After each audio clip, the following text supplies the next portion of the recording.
Buenos días.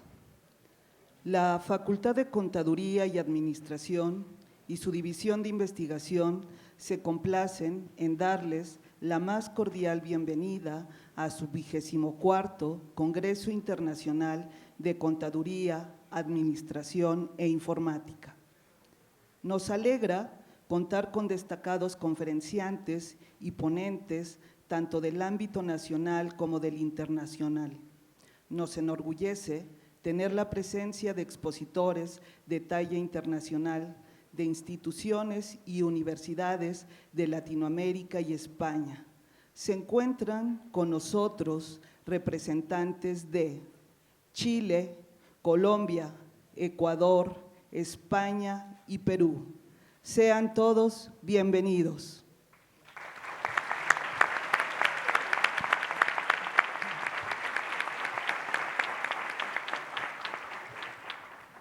En este acto inaugural nos acompañan en el presidium el maestro Tomás Humberto Rubio Pérez, director de la Facultad de Contaduría y Administración de la Universidad Nacional Autónoma de México, presidente de la Asociación Nacional de Facultades, Escuelas de Contaduría y Administración ANFECA y presidente de la Asociación Latinoamericana de Facultades y Escuelas de Contaduría, ALAFEC.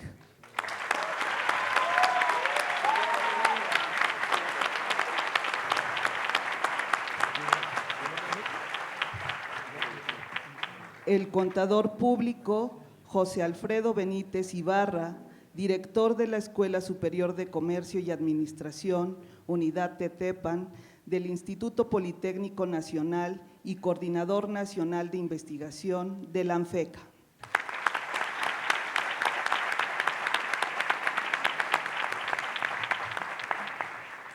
El maestro Carlos Arturo Gómez Restrepo, presidente de la Asociación Colombiana de Facultades de Contaduría Pública.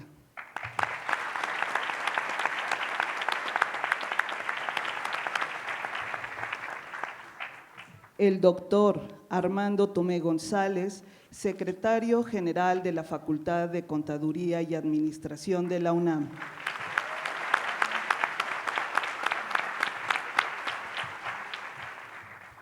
El maestro José Silvestre Méndez Morales, jefe de la División de Investigación de nuestra Facultad de Contaduría y Administración.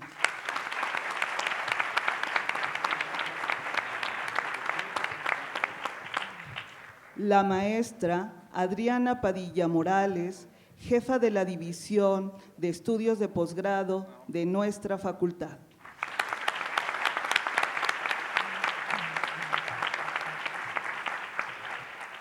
El doctor Alfredo Delgado Guzmán, coordinador del programa de posgrado en Ciencias de la Administración de la UNAM.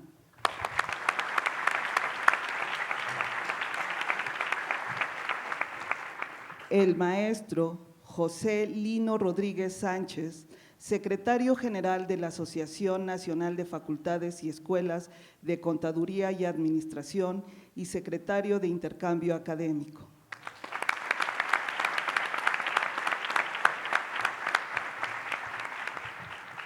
La maestra Mitzi Jacqueline Gómez Morales, secretaria de Cooperación Internacional de la Facultad de Contaduría y Administración de la UNAM y coordinadora de Relaciones Internacionales ALAFEC.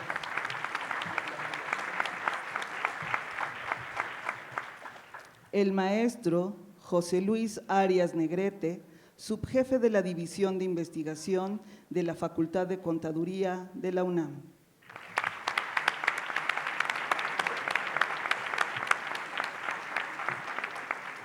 La maestra Rosa Marta Barona Peña, jefa de la licenciatura en Negocios Internacionales de nuestra facultad.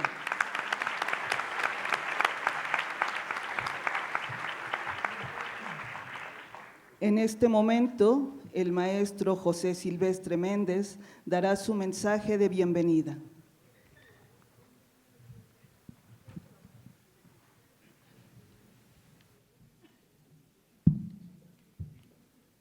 Maestro Tomás Humberto Rubio Pérez, director de la Facultad de Contaduría y Administración de la UNAM, presidente de ANFECA y ALAFEC, contador público José Alfredo Benítez Ibarra, coordinador nacional de investigación de la ANFECA y director de la Escuela Superior de Comercio y Administración Campus Tepepan del IPN, maestro Carlos Gómez Restrepo, presidente de la Asociación Colombiana de Facultades de Contaduría Pública, ASFACOP, doctor Armando Tomé González, secretario general de la Facultad de Contaduría y Administración de la UNAM, distinguidos miembros del Presidium, estimados ponentes y asistentes a nuestro 24º Congreso de Investigación.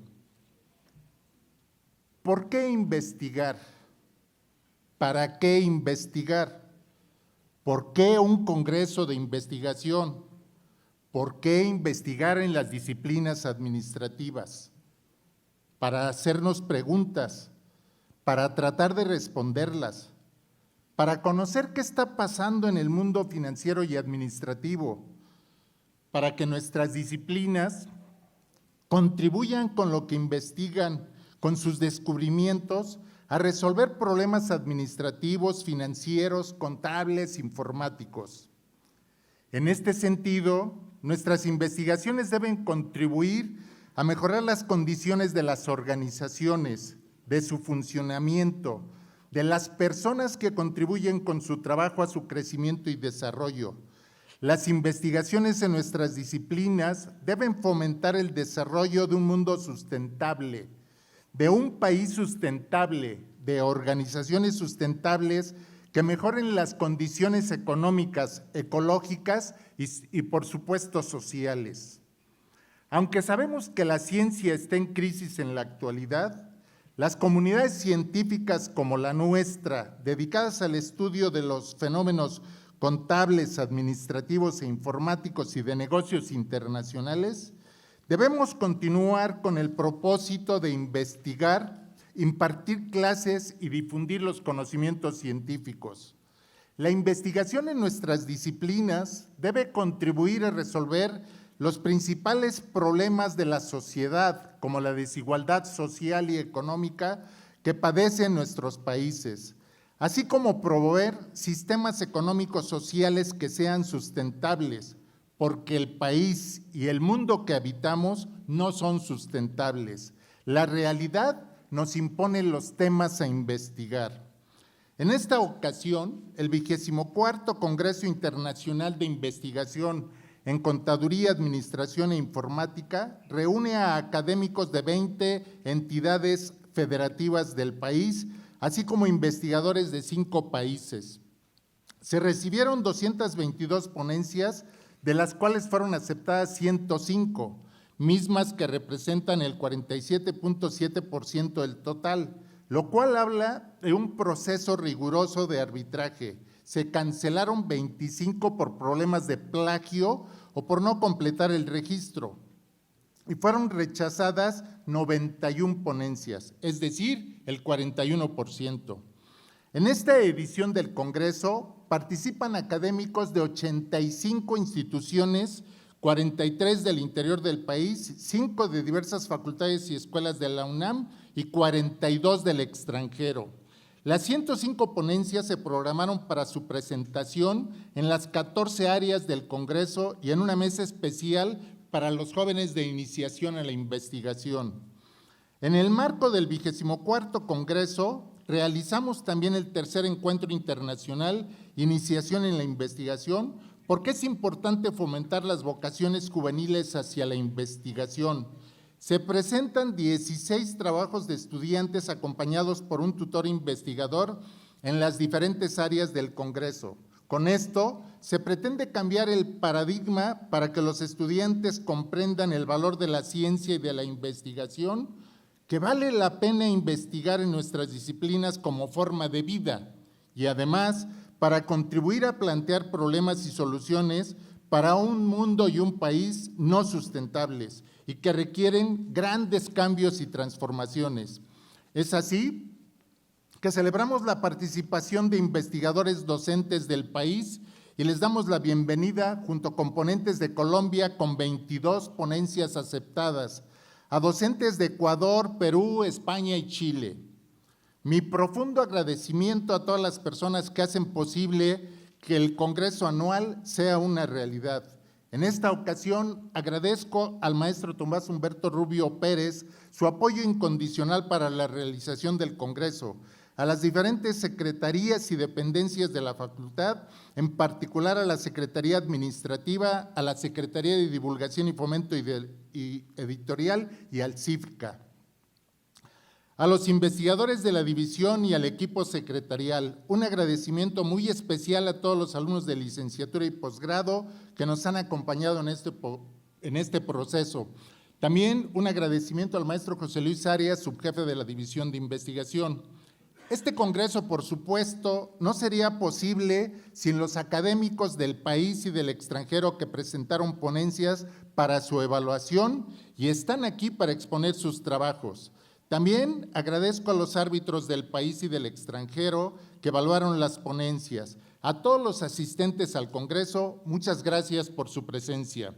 Como docente anfitrión del 24º Congreso, les doy la más cordial bienvenida y los invito a participar en forma entusiasta en las actividades académicas preparadas para ustedes. Además de las ponencias, tenemos 4 conferencias magistrales, 13 paneles, incluyendo uno magistral y 2 talleres, todo lo cual contribuirá a seguir expandiendo la comunidad de investigación en nuestras disciplinas y a una mayor difusión de las investigaciones realizadas en nuestras áreas. Muchas gracias.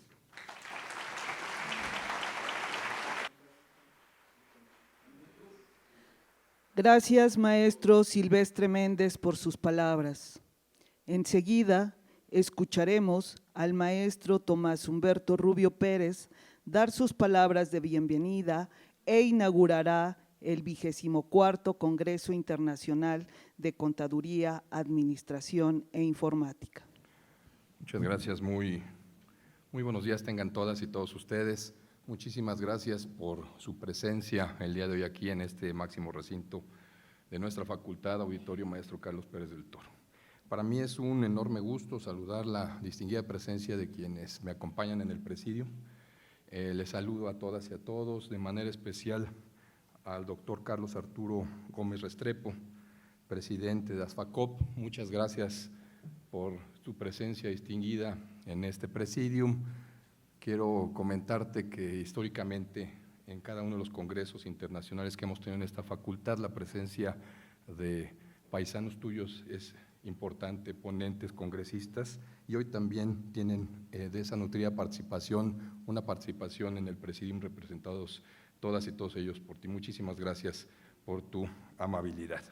Saludo con enorme gusto también al contador público José Alfredo Benítez Ibarra, coordinador nacional de investigación de la Asociación Nacional de Facultades y Escuelas en Contaduría y Administración ANFECA y director de la Escuela Superior de Comercio y Administración Unidad Tepepan del Instituto Politécnico Nación. Muchas gracias, por supuesto, a las maestras y a los maestros que nos acompañan también. Muchísimas gracias. Quiero saludar con enorme gusto a quienes han dirigido la División de Investigación, al doctor Jorge Ríos Alay, presente aquí, al doctor Luis Cruz, al doctor Javier Jasso, que son a quienes puedo ver dentro del auditorio. Muchas gracias por todo su apoyo a lo largo de este tiempo. Quiero empezar estas palabras con una cita al documento que se denomina Hacia la consolidación y desarrollo de políticas públicas en ciencia, tecnología e innovación, objetivo estratégico para una política de Estado 2018-2024, que se promovió por la Universidad Nacional Autónoma de México, en particular por el doctor Enrique Graue Vigers, rector de nuestra universidad, y cuyo objetivo es el siguiente: hacer del conocimiento, la tecnología y la innovación, incluida la innovación social, una palanca fundamental para el crecimiento económico sustentable de México, que favorezca el desarrollo humano, posibilite una mayor justicia social, consolide la democracia y la paz y fortalezca la soberanía nacional. En este objetivo o en estas palabras se sintetiza buena parte del pensamiento que ha motivado la realización de este importante congreso en nuestra facultad, que hoy cumple su edición número 24. Generar conocimiento en las áreas contables y administrativas, teórico y aplicado, para favorecer el desarrollo humano y, por supuesto, la justicia social, que es muy importante. Son 24 ediciones en las que se ha procurado cada uno de estos fines, como lo he dicho en otros momentos, la investigación en nuestra facultad en estos 90 años también nos ha permitido cambiar realidades. En esta ocasión, lo recibe una Facultad de Contaduría y Administración que celebra junto con la Universidad Nacional sus primeros 90 años de pertenecer a la Universidad Nacional y 90 años de autonomía. 90 años para nosotros maravillosos porque nos integramos al proyecto social, cultural y académico más importante de todos los tiempos en nuestro país, que es la Universidad Nacional Autónoma de México. Siempre hago la referencia de los jóvenes 90 años porque somos una facultad muy joven, con fortalezas, pero este tipo de eventos nos permite demostrar la fortaleza en nuestro presente y por supuesto nos compromete con nuestro futuro. La investigación en nuestra facultad ha sido sustanciosa y sustantiva. Sus resultados alcanzan a todo nuestro país y ha trascendido nuestras fronteras, como el ejemplo de hoy que ha convocado a nuestros hermanos latinoamericanos. Quiero celebrar también el día de hoy la inclusión del Encuentro Internacional de Iniciación de la Investigación en su tercera edición en el marco de este Congreso. Este encuentro representa la oportunidad de que los más jóvenes empiecen su labor investigativa que requiere constancia, perseverancia y sobre todo humildad. Bienvenidos también sean todas las alumnos y alumnos de licenciatura y pregrado que presentan trabajos en este encuentro. El rigor académico con el que se han revisado sus ponencias les hará enriquecer su trabajo. Quiero aprovechar también estas breves palabras para mencionar que para la próxima edición de nuestro Congreso, la 25ª edición, se iniciará una labor de renovación que implicará seguramente algún cambio en la imagen, alguna modificación, quizás en el nombre, pero siempre preservaremos la rigurosidad académica y la seriedad con la que se ha organizado hasta el día de hoy. Quiero cerrar estas palabras agradeciendo a nuestro ponente extraordinario, presente ya en nuestro auditorio, maestro emérito de nuestra Universidad Nacional, recientemente investido como doctor honoris causa, doctor Rolando Cordera, muchísimas gracias, mi mayor agradecimiento por inaugurar esta edición de nuestro Congreso Internacional, gracias por su presencia. Muchas gracias también al maestro José Silvestre Méndez Morales por todo el tiempo dedicado a la división de investigación, por la realización de este Congreso. También quiero felicitar a todo el equipo de trabajo, al cuerpo arbitral, a los jóvenes voluntarios, pero sobre todo a las y los investigadores de nuestra división de investigación. Muchas gracias por su espíritu universitario y sobre todo por el compromiso y su talento en beneficio de la investigación en la Facultad de Contaduría y Administración.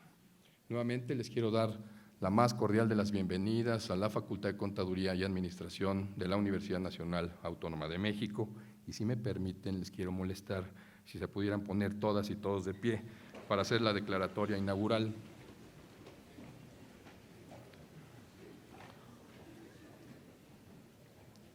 Hoy, 9 de octubre de 2019, a las 9:52 horas, declaro formalmente inaugurado el 24º Congreso Internacional de Contaduría, Administración e Informática y el tercer Encuentro Internacional de Iniciación a la Investigación, que los frutos de ellos alcancen para propiciar el crecimiento económico sustentable, el desarrollo humano sostenible, la justicia social y la paz en nuestro país y, por supuesto, en toda América Latina.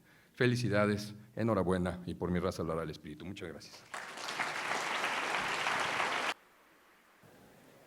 Tiene la palabra el maestro José Silvestre Méndez Morales. Muchas gracias. Pues darle la bienvenida al recientemente nombrado doctor honoris causa 2019 por la Universidad Nacional Autónoma de México, doctor Rolando Cordera Campos. Muchas gracias, Rolando, por estar con nosotros.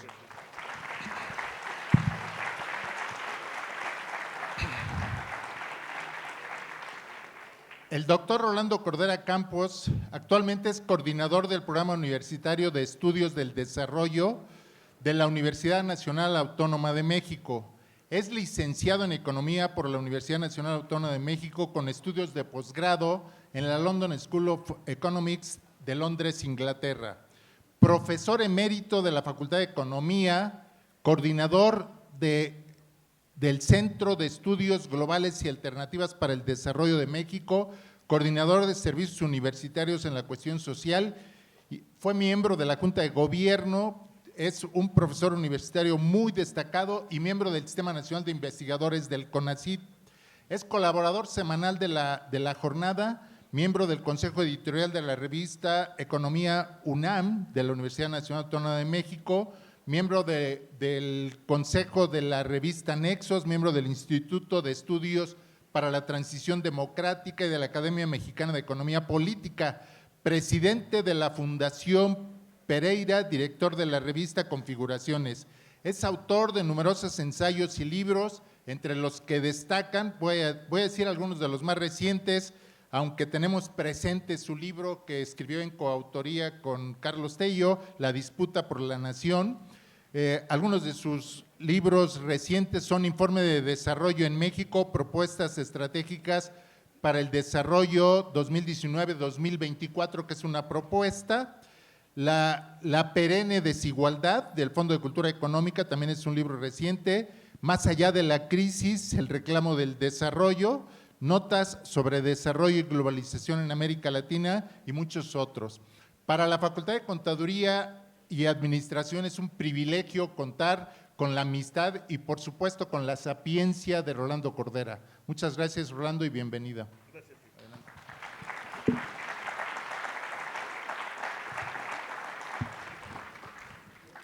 Buenos días a todos. Gracias al maestro Tomás Rubio Pérez, director de nuestra Facultad de Contaduría y Administración, por invitarme a participar en este Congreso, 24º Congreso Internacional de Contaduría, Administración e Informática. Y gracias desde luego a mi estimado colega y amigo Silvestre Méndez por haberme dado la oportunidad de estar una vez más en medio de esta activa y creativa comunidad de contaduría y administración. Siempre ha sido para mí un gusto y un honor el participar en estos congresos y en otras actividades a las que generalmente me convoca Silvestre. No puedo dejar de recordar que fue en los orígenes de esta relación académica y personal con la facultad, estuvo la presencia de mi querido amigo y maestro Fernando Paz Sánchez, quien colaboró en la división de investigación con ustedes por mucho tiempo. Fue para mi generación y otras generaciones cercanas una referencia obligada cuando de problemas de la economía mexicana, de su desarrollo, teníamos que hablar. Fue un hombre estudioso, comprometido con México y sus mejores causas.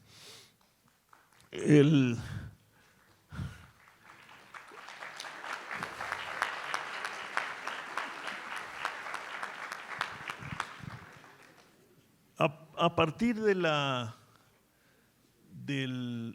que luego dimos en llamar, quizás para no caer en una depresión mayor, la gran recesión que estallara en los Estados Unidos alrededor de 2008 y se esparciera por prácticamente todo el mundo avanzado y con implicaciones varias sobre el resto del planeta, con algunas excepciones notables, particularmente la gran excepción que ya está dejando de serlo, que llamamos China, ¿no?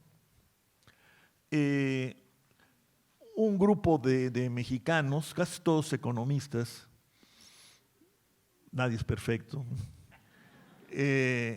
pero también distinguidos exfuncionarios públicos, políticos en activo, ingenieros, etcétera, conformamos un grupo de reflexión que contó con el auspicio generoso del entonces rector José Narro,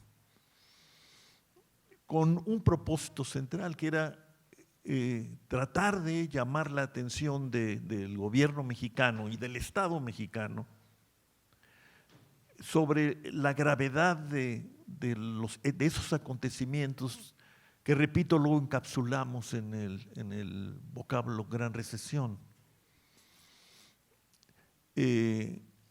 Inicialmente, cuando la caída de Lehman Brothers y otros acontecimientos aledaños a lo que llamamos el área financiera, no se calibraba la profundidad y gravedad de esos acontecimientos. Pero muy pronto los observadores del acontecer económico y financiero pues empezaron a advertir que no se trataba de una oscilación cíclica más, que son propias del sistema de mercado descentralizado, capitalista, en el que estamos envueltos prácticamente, ahora sí, todos los terrícolas, ¿no? Que esto podía dar lugar a una quiebra generalizada del sistema financiero y con ella una quiebra también generalizada del mundo de la producción, los negocios y demás. Es decir, que estábamos bordeando las fronteras de lo que ocurrió allá por los años 30 del siglo XX y que luego mereció el nombre de Gran Depresión y que tuvo implicaciones mayores sobre los sistemas sociales y político-democráticos liberales de la Europa de aquel entonces, y también inevitablemente se vinculó con los extravagantes, en un principio, fenómenos políticos de lo que luego pues tuvimos que reconocer como los fascismos o el nazismo. Y de ahí a la Segunda Guerra Mundial. Es decir, fue una época de auténticas tragedias humanas y la pérdida de millones y millones de vidas en el conflicto bélico pues simplemente lo confirmó, ¿no? Bueno, el mundo, entre comillas, el mundo triunfador de aquel tremendo conflicto buscó, apenas retomada la paz, organizarse para que aquello no volviera a ocurrir. Y así se formó la Organización de las Naciones Unidas, que tenía como misión inicial, original, asegurar la paz en el mundo, y luego vio como una de sus misiones para asegurar la paz la de propiciar nuevas maneras de vivir y reproducirse de las naciones que comenzaron a emerger precisamente al calor del conflicto bélico y el desplome de los regímenes coloniales que quedaban. Y se formó lo que se dio en llamar el Sistema de Naciones Unidas, dentro del cual podíamos ubicar al Fondo Monetario Internacional, encargado de auspiciar, asegurar o buscar la estabilidad monetaria y financiera del planeta. Se formó lo que se llamó inicialmente el Banco Internacional de Reconstrucción y Fomento, que luego adquirió el nombre de Banco Mundial, encargado de apoyar la reconstrucción de las sociedades y economías afectadas por la guerra y anteriormente por la Gran Depresión, sobre todo en Europa, y luego se convirtió en un banco comprometido con las grandes tareas resumidas en lo que comenzó a ser el vocablo de todas las lenguas el desarrollo económico y social de las naciones, ¿no? Y por así decirlo, se naturalizó pues el gran descubrimiento hecho al calor de aquella tragedia económica por, para mí, el más grande pensador económico del siglo XX, John Maynard Keynes, inglés, de que el sistema de mercado, tal y como lo conocían, estaba condenado a incurrir en grandes desequilibrios, oscilaciones y crisis económicas, de no contar su famosa, a veces diría yo tristemente célebre, mano invisible del mercado con la mano visible de la acción organizada de la sociedad, sobre todo a través de los estados que se pensaba deberían ser a partir de 1945 estados democráticos, ¿no? Y se dio lugar así a un nuevo capitalismo que dimos en llamar capitalismo democrático, que tenía como uno de sus componentes principales su despliegue como estado social o como estado de bienestar, comprometido, en muchos casos constitucionalmente, con el gran propósito, así lo describió Lord Beveridge, el inventor del Sistema Nacional del Servicio Nacional de Salud del Reino Unido, proteger a todos de la cuna a la tumba. Y junto con esto se legitimó y se convirtió en instrumento prácticamente principal de los estados que reemergían al nuevo mundo de la posguerra, el manejo de la demanda agregada, el uso generalizado y oportuno de la política fiscal para compensar las oscilaciones y un sistema de aseguramiento que creaba lo que en nuestra jerga llamamos equilibradores automáticos, como el seguro de desempleo, que atenúa, modula los impactos de las oscilaciones económicas al asegurar un nivel mínimo, pero importante, de demanda agregada, incluso en circunstancias de mucho desempleo. Y esta combinatoria de Estado keynesiano, vamos a llamarlo así, con Estado social y de bienestar, pues sentó las bases de una evolución del sistema capitalista que muy pocos años antes se veía simplemente como condenado a desaparecer. Se hablaba, como se habla ahora, en los años 30, por parte de grandes pensadores en los Estados Unidos, Alvin Hansen en particular, de que el mundo económico de aquellos años estaba condenado a lo que él llamó el estancamiento secular. Lo que quería decir un crecimiento económico mínimo y magro a largo plazo, con sus inevitables consecuencias sociales a través del mal empleo, de los bajos recursos en manos del gobierno, etcétera, ¿no? Y se habló en otro tipo de literatura del derrumbe. Se hizo célebre el término incluso.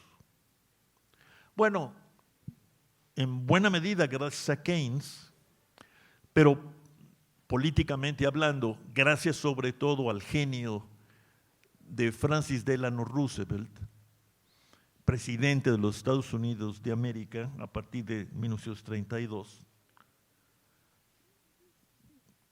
entre comillas, se salvó el capitalismo. Pero, y esto me parece que es importante para nosotros hoy, se salvó gracias a que hubo una reforma completa de la organización económica y social que conocemos como capitalismo.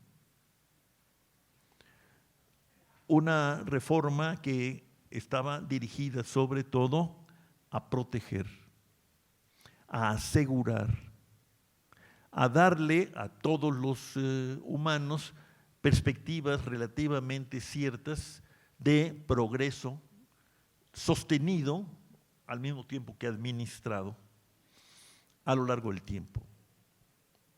Y por otro lado, darles también a los trabajadores, muchos de los cuales, por cierto, regresaban de haber sido combatientes, perspectivas ciertas, claras, medibles, de mejoramiento sostenido, familiar, individual. Fue la época, le llamaron algunos, de las expectativas a la alza o crecientes, que poco a poco se trasladaron como tales expectativas a las regiones oscuras del planeta, donde habitaba y habita la mayor parte de la población mundial, lo que luego dio a llamarse el tercer mundo, y se reconocía en jerga más o menos técnica y analítica como las regiones subdesarrolladas o en desarrollo del planeta. Desde ahí también se reclamó el compromiso de la parte avanzada y rica del planeta de apoyar los esfuerzos de transformación económica, protección social, crecimiento de las economías que sostendrían el desarrollo de estas regiones. Se decretaron varios decenios para el desarrollo de las Naciones Unidas. Las grandes potencias se comprometieron a trasladar recursos de apoyo al resto del mundo. Y todo esto enmarcado en algo que solemos olvidar en la actualidad, pero que está muy cerquitas de nosotros, enmarcado en la posibilidad siempre presente de un conflicto final, que se le llamó Guerra Fría u orden bipolar del mundo, articulado por dos grandes potencias poseedoras de una enorme capacidad de destrucción y autodestrucción. La Unión de Repúblicas Socialistas Soviéticas, por un lado, al frente de una especie de sistema mundo, articulado por su economía y su poderío bélico, y por otro lado los Estados Unidos al frente de esto que he llamado capitalismo democrático. Bueno, la Guerra Fría puso al mundo siempre, como diría la película de Almodóvar, al borde de un estado de un ataque de nervios, ¿no?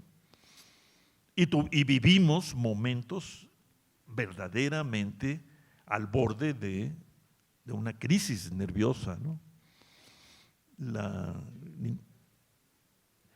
Veo muy pocas caras que a los que pueda decirle usted se acordarán. Qué bueno que no se acuerden, pero estúdienlo, porque se trató de momentos críticos que parecían decisivos para el conjunto del planeta. La crisis de los cohetes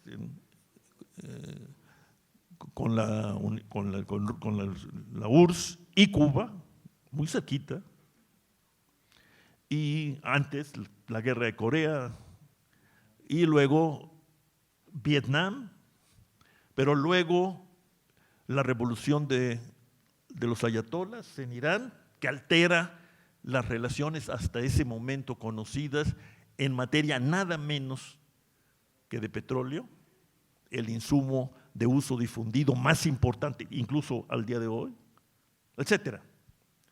Lo que quiero decirles es, el mundo, a pesar de los esfuerzos, de la buena voluntad, de los proyectos sabios o ambiciosos, tejidos por académicos, políticos, gobernantes, profetas, pues se las ha arreglado para ir de crisis en crisis.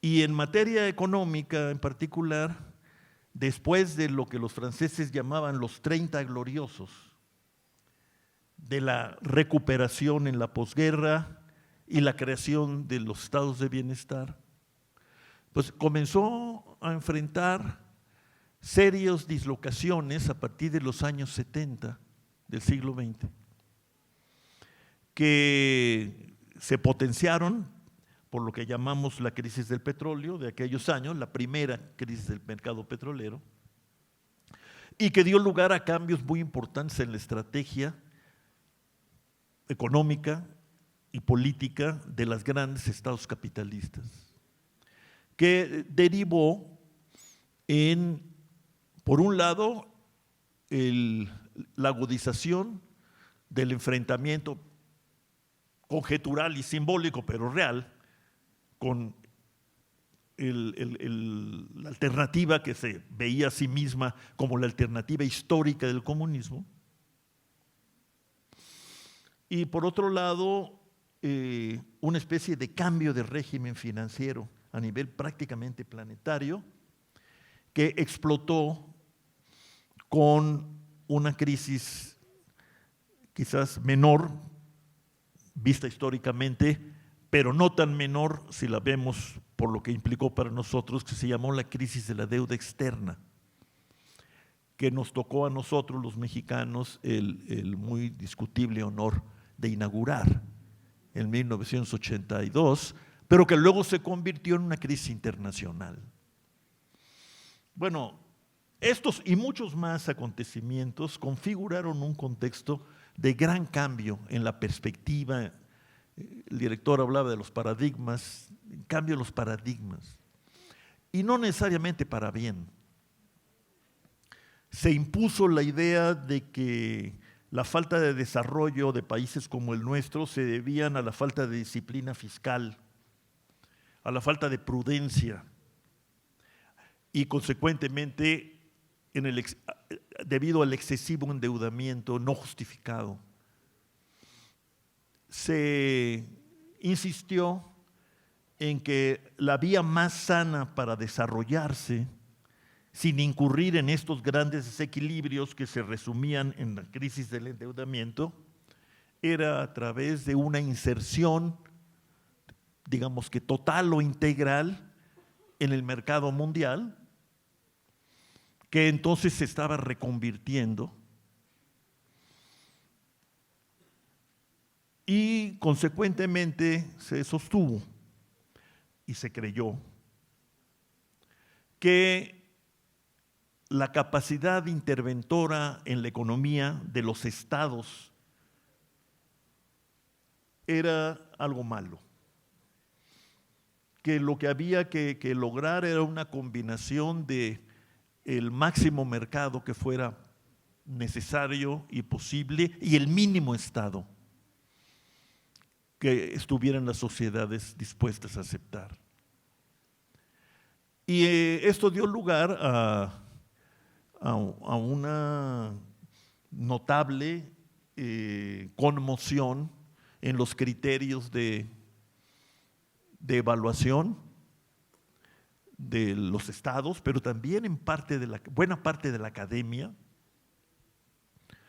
y configuró la idea de que con lo que estaba surgiendo y se aceleró al calor del desplome de la URSS y su sistema satelital, se volvió luego una especie de mantra de la política moderna, pero también de la academia moderna, de la economía moderna, etcétera, la globalización.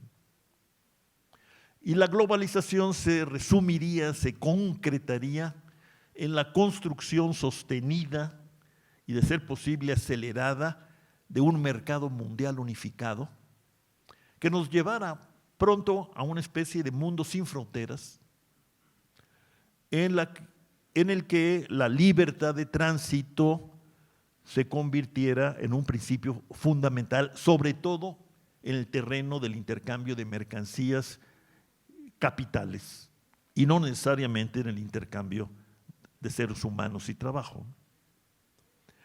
Y se agregó, vista la caída de la URSS y al calor de la victoria, entre comillas, de Occidente en la Primera Guerra del Golfo, que estábamos a las puertas de un nuevo orden planetario, articulado por dos, digámoslo así, grandes principios organizadores: el mercado mundial unificado y la democracia representativa, comprometida con la defensa y promoción de los derechos humanos.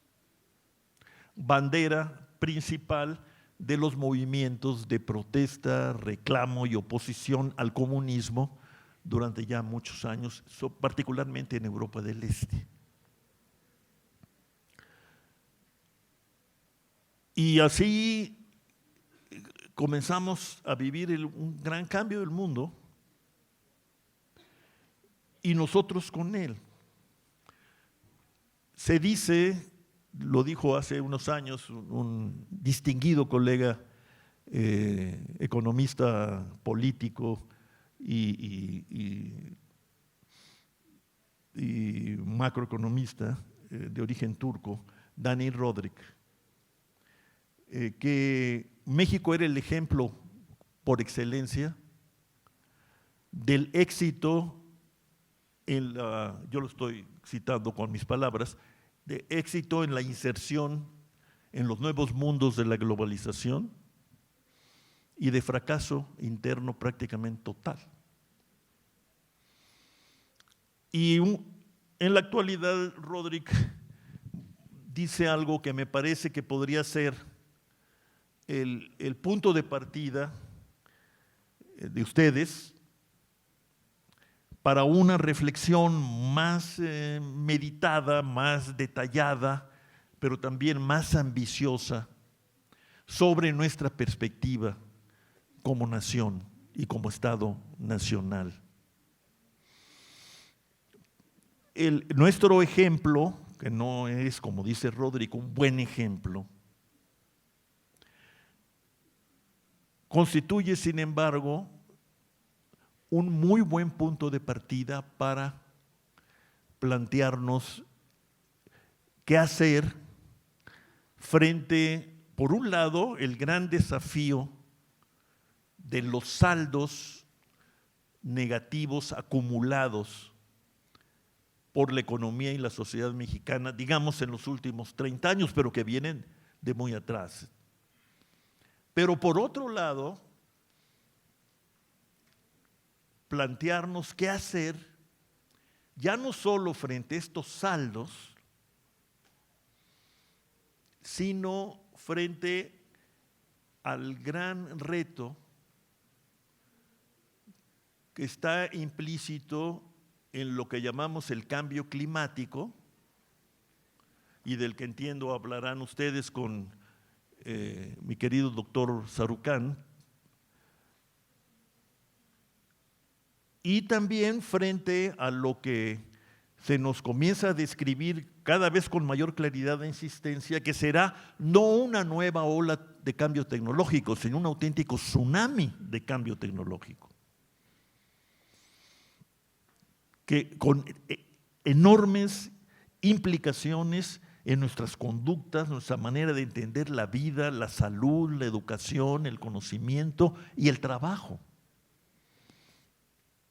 que por lo menos en una primera fase de duración indeterminada se va a ver dramáticamente afectado por el portentoso cambio en los modos de producción, que hoy resumimos con particular alegría en con el vocablo robotización.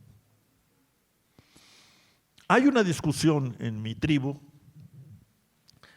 en el sentido de que todos los cambios, grandes cambios, primera revolución industrial, segunda revolución industrial, etc., han sido portadores de estos peligros de desocupación masiva, pero que luego el propio cambio técnico y lo que produce en materia de desenvolvimiento económico corrige. Porque así como unas actividades son desplazadas por obsoletas por la nueva tecnología, se crean nuevas actividades que requieren nuevas disposiciones en materia de trabajo, en las diferentes categorías del trabajo. Pero en la discusión actual, lo único que podemos deciros, como diría un colega español, es que no sabemos. No sabemos si esa historia se va a repetir o si más bien la perspectiva de la que es portador este portentoso cambio científico y tecnológico que ya estamos viviendo es la de un mundo de desocupación o inocupación masiva,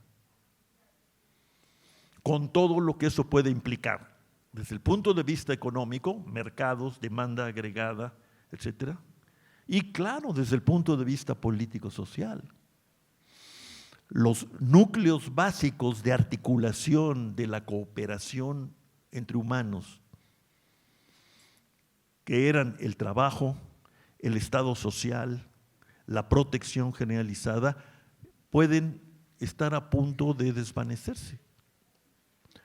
Y entonces lo que podemos tener enfrente es la perspectiva de un mundo poblado por autoritarismos cibernéticos, desarticulación social y escenarios como nos lo plantea, bueno, a mí me lo planteó una película que ha tenido un remake hace poco tiempo, no muy feliz creo, que se llamaba Blade Runner, ¿no?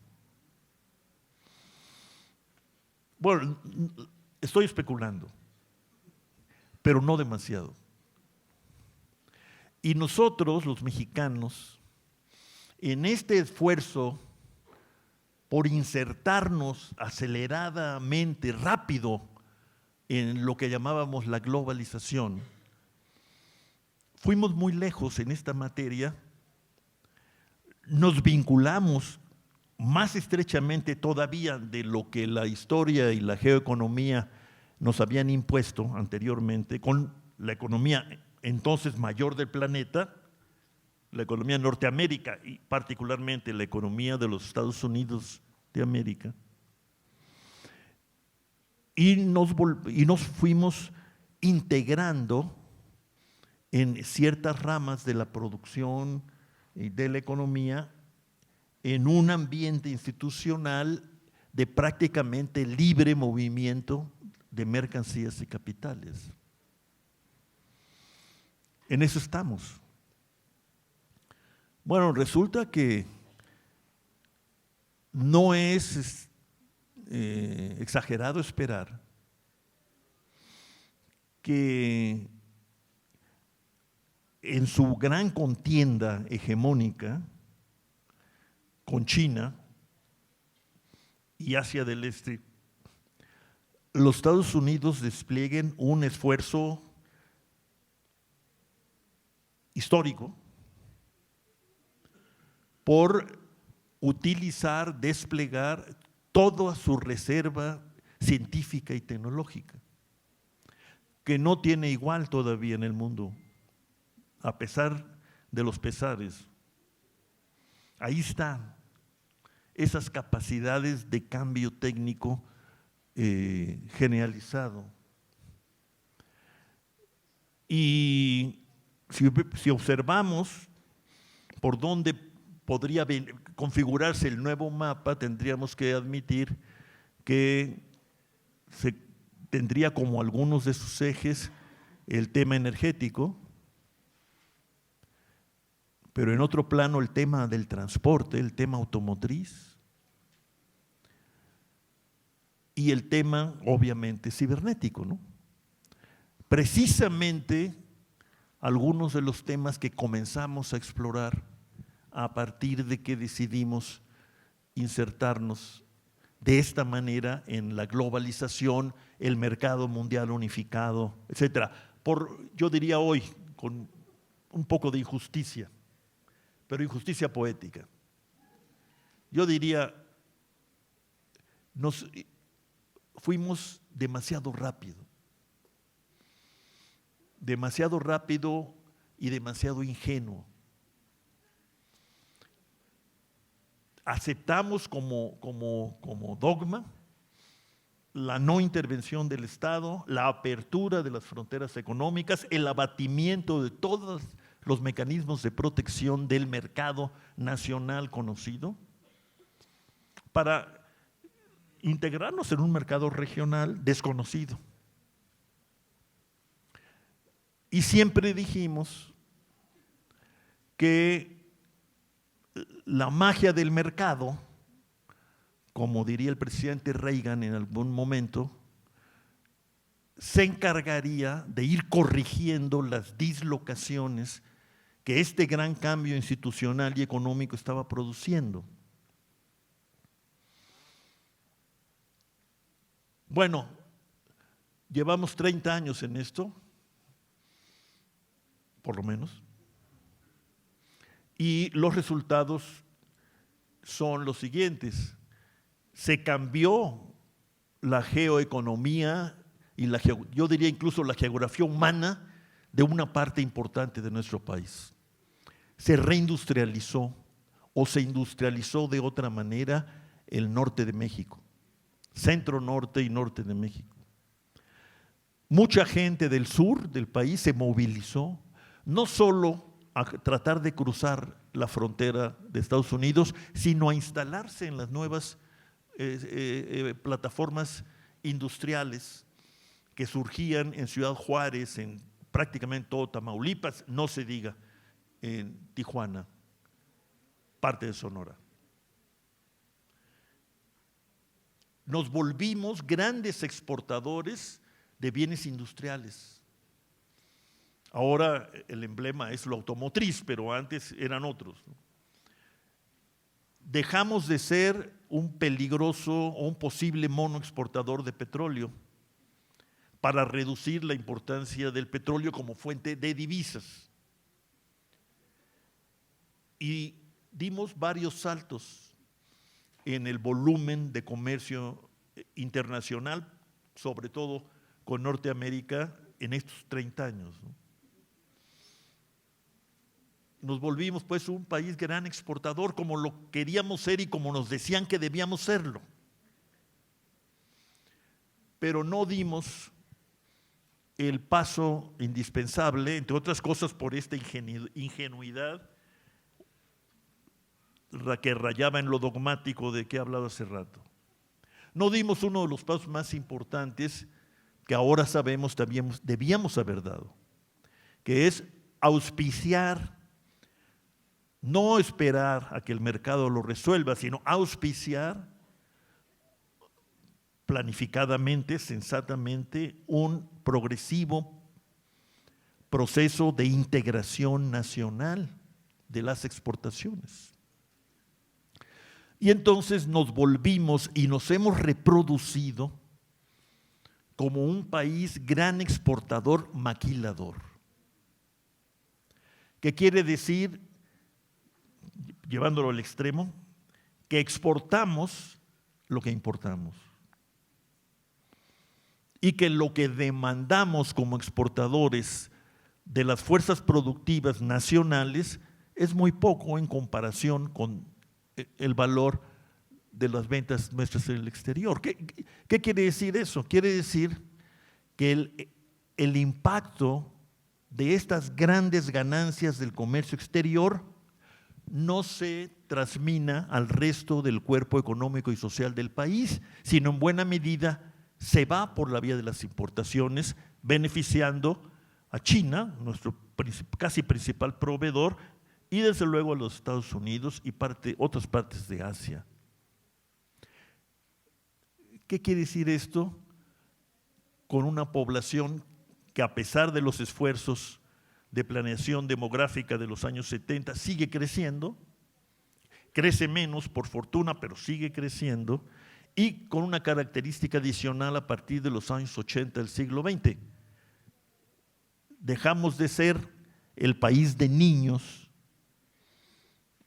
semiurbano, semirural, que retrataba el gran caricaturista Abel Quesada, para convertirnos en un país urbano de jóvenes y jóvenes adultos que ya no quieren guarderías ni pediatrías, quieren salud reproductiva.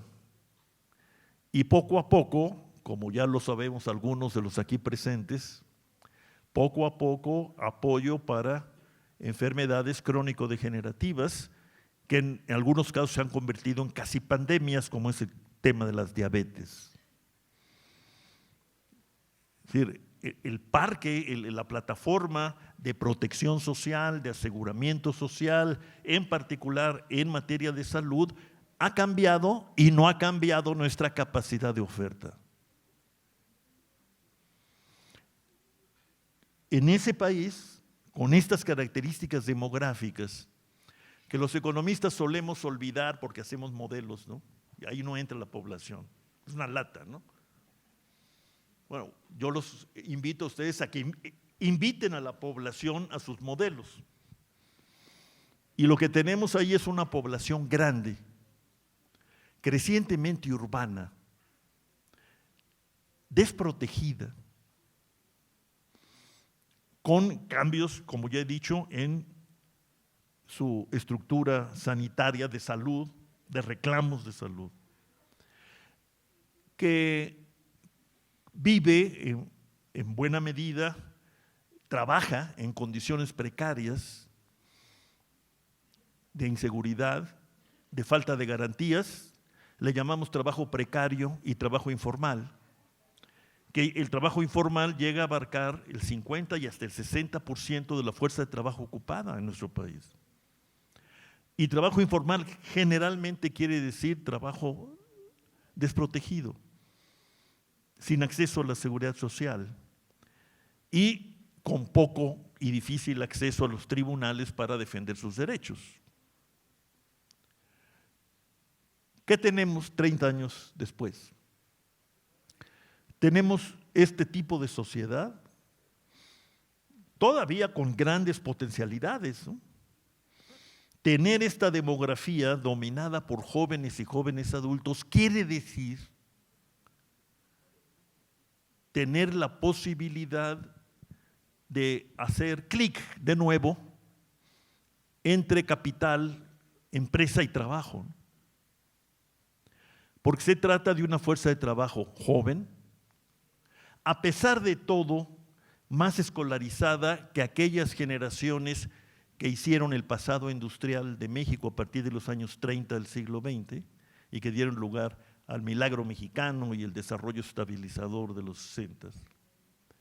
En mejores, a pesar de todo, otra vez, en mejores condiciones de salud sanitarias. Los jóvenes de hoy son más fuertes que los jóvenes de hace 30 años.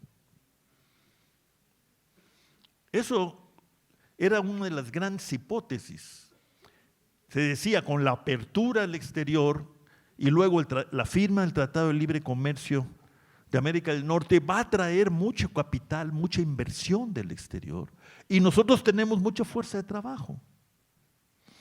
Y vamos a combinarla y vamos a resolver una de las primeras ecuaciones de las que nos hablan los libros de texto sobre el crecimiento y el desarrollo de los países.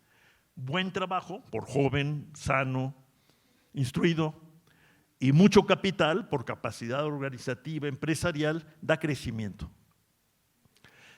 Y si el crecimiento es alto y se sostiene, el propio crecimiento va a crear demanda por empleo, por trabajo, y eso va a ir superando las desigualdades distributivas de las que partimos. ¿Por qué? Porque por la vía del propio mercado los salarios van a comenzar a subir.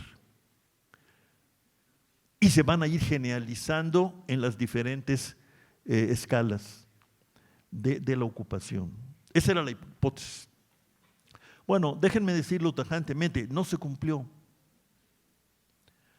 No crecimos lo suficiente. La economía no ha crecido en promedio por encima del 2% en los últimos 30 años, dando lugar a un crecimiento absolutamente magro, no mediocre, magro, del producto por persona. Repito, tenemos un trabajo muy precarizado, mal pagado. Solo, no más del 5 u 8% de los ocupados en México, 10%, ganan 5 salarios mínimos o más.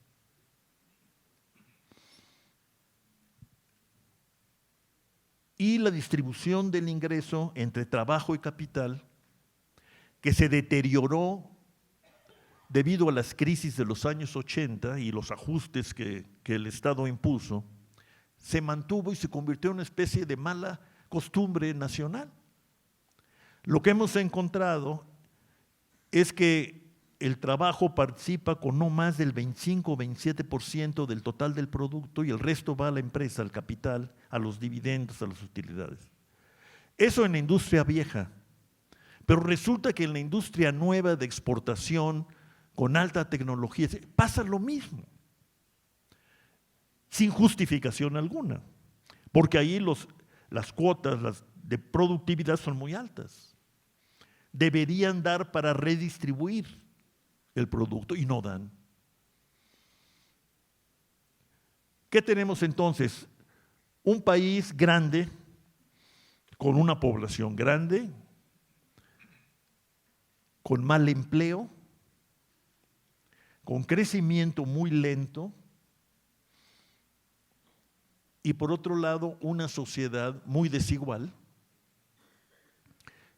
desigualdad que no se corrige ni por la vía del mercado ni por la vía de los esfuerzos redistributivos o de apoyo que han desplegado los gobiernos en estos 30 años, los diferentes programas sociales, etcétera, y con una carga que no tiene justificación económica, explicación puede tenerla, pero justificación no tiene, de cuotas enormes de pobreza.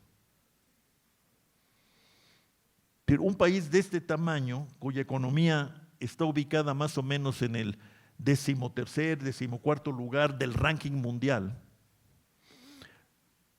no puede al mismo tiempo justificar que el 40 o 45% de sus habitantes viven en condiciones de pobreza. Y entonces hemos dado lugar, al final de cuentas, a un régimen económico-social nuevo, sin duda, vinculado intensamente a las corrientes internacionales de comercio y capitales, abierto, que sin embargo no ha estado a la altura de las necesidades y reclamos de una población que también se transformó en estos años. Con un agravante, esta desigualdad que se da desde el origen, o sea, en la producción económica, y se despliega a los diferentes accesos a la salud, la educación, el conocimiento, etcétera, se ha desplegado también de manera cada vez más ominosa en el plano regional. Y hemos recreado aquella vieja y triste leyenda que nos leyeron, que nos escribieron los estudiosos estadounidenses de los años 40 y 50, de los muchos Méxicos. No solo 2 Méxicos, muchos Méxicos. Desde luego el México del Norte y el México del Sur, pero también los muchos Méxicos del Sur instalados en los Méxicos del Norte, como lo han tenido que experimentar en diferentes momentos y formas los regios de Monterrey, los juarenses de Ciudad Juárez, etcétera. Tenemos un conflicto regional larvado que, sin embargo, de una y otra vez da lugar a expresiones de gran violencia y de anomia, ¿no? Es decir, de desconocimiento de la norma y de su importancia, para entonces haber configurado una especie de gran archipiélago de modernidades un poco deshilachadas, provenientes del cambio económico, de la apertura, de la vinculación con la inversión internacional, y al mismo tiempo un archipiélago de desigualdad y auténtico retraso social, que desde luego encuentra su máxima y dolorosa expresión en la situación de los pueblos que llamamos originarios, y que es donde se dan las cuotas más intensas de concentración, pobreza extrema,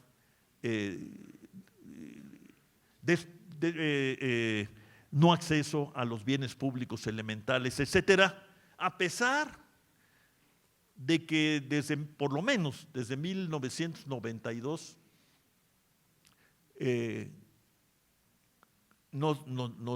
comenzamos a reconocernos como una sociedad plural, ¿no? Pluriétnica. Pasamos por una especie de revolución indígena que cimbró al mundo.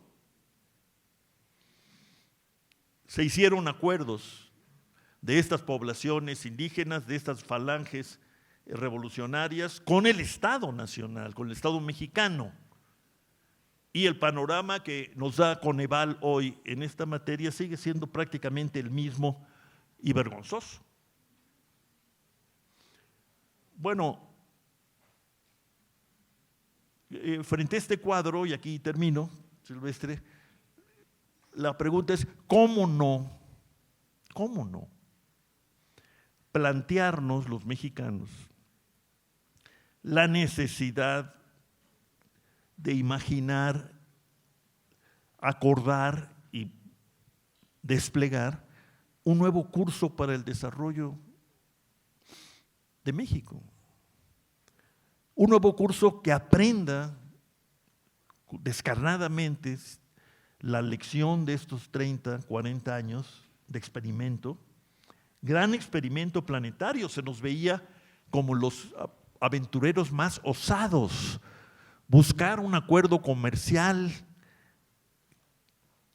con el país más rico del mundo, desde la perspectiva del atraso en la crisis financiera que vivíamos los mexicanos en aquellos años terribles, 80, etcétera. Bueno, el experimento no resultó como se quería, como se esperaba y se prometía, y no se trata de cambiar de opinión. No se trata de decir, pues como no funcionó, nos salimos del mundo. Eso no se puede, ni se debe, porque todos ustedes, en particular los más jóvenes que veo por aquí, han aprendido, no muy bien, pero han aprendido a vivir el mundo, a aprovechar las maravillas de la nueva comunicación, a vivir de otra manera, desde luego muy distinta a la que yo vivo, la relación tiempo-espacio, a sentirse, por un lado, masters of the universe, ¿no? Y por otro lado, ¿por qué no ciudadanos del mundo? Ustedes están en eso. Más vale que lo vean con calma, pero están en eso.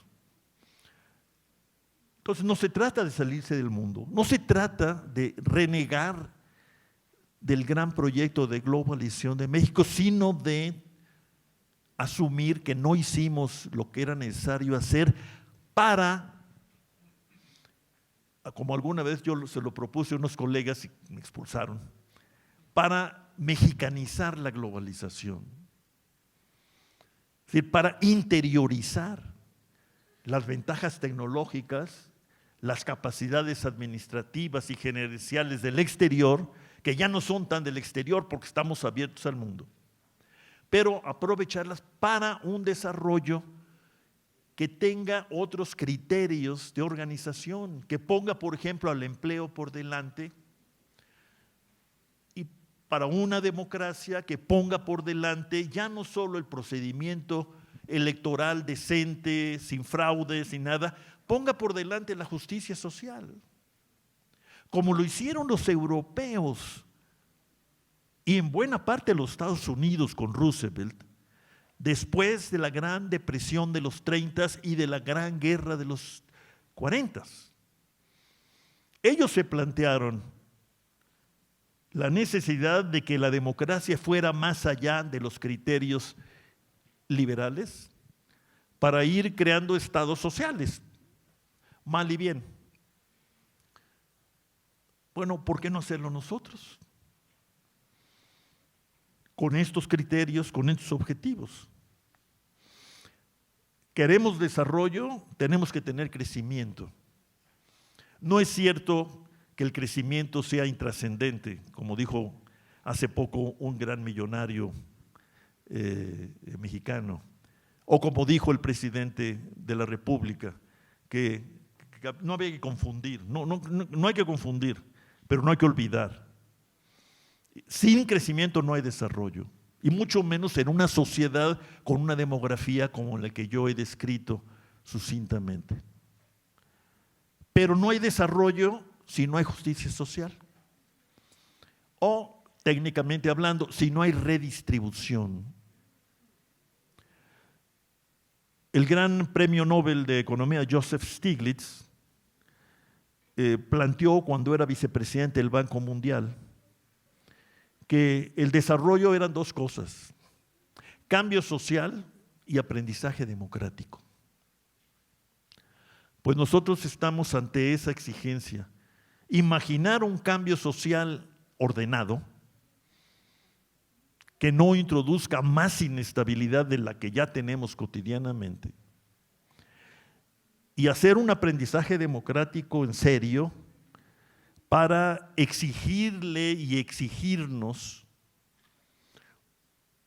a la democracia y a sus actores principales, los políticos, los partidos políticos, los legisladores, los gobernantes, un compromiso explícito con estos objetivos: redistribución, justicia social, crecimiento sostenido. Voy a terminar citando de nuevo a Roderick porque me inspira mucho. Dice Roderick, yo diría pensando en nosotros. Me gustaría decir que pensando en mí, pero no, es demasiado pretencioso, ¿no? Dice Roderick: creo que estamos volviendo a las bases. La globalización se convirtió casi en un fin en sí mismo. Todo lo que uno debía hacer era globalizarse. Y listo. Uno crecería y se volvería rico. Pero ahora comprendemos que no es tan sencillo. Existen distintos caminos para globalizarse y ciertamente es necesaria una estrategia de inversión doméstica que sea concertada, acordada, para así obtener y conseguir lo mejor de la economía global. Es así que volvemos a hacernos una pregunta tan fundamental: ¿cómo nos desarrollamos? Bueno, los chinos están en eso, y en general muchos en el este de Asia, y ahora India. Alguna vez dijo David Ibarra, un querido y respetado maestro nuestro, bueno, es que es bastante sencillo. Los chinos y en general los asiáticos fueron ortodoxos en cuanto a la defensa del interés nacional y el ejercicio de la soberanía, y heterodoxos frente a las recetas en boga para esta globalización sobre la que reflexiona críticamente Roderick. Yo creo que todavía estamos a tiempo, y sobre todo ustedes están a tiempo de darle una repasada a esta cuestión, que tiene que ser una repasada de la historia, de nuestra historia, de nuestro presente, que es historia, pero frente a un futuro que está sobre nosotros, resumido en esta idea del cambio climático y del portentoso cambio técnico. Pues tengan muy buen congreso y muchas gracias por la oportunidad de comunicarme con ustedes. Gracias. Muchas gracias.